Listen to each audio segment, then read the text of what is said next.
যাবত খুঁজতেছি। একটা পানির 2 লিটার পানির বোতল 600 টাকা দাম চাইছে আমার কাছে, 600।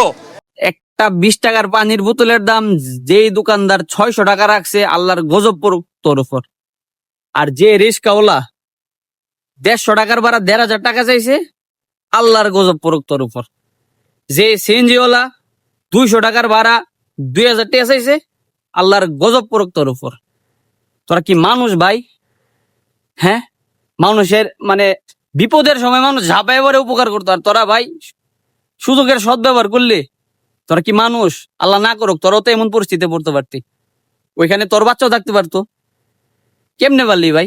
এরা যদি জানে 1 সপ্তাহ পরে দুনিয়া কেমতে যে পোকা, দেখেন জায়নামাজের দাম বাড়াই দিব। যদি পারতো জায়নামাজের দাম বাড়াই দিত, তবজির দাম বাড়াই দিত। এদের দ্বারা সব সম্ভব। এরা মানুষ না, এরা অমানুষ। আল্লাহর গজব পড়বো তোরার উপরে।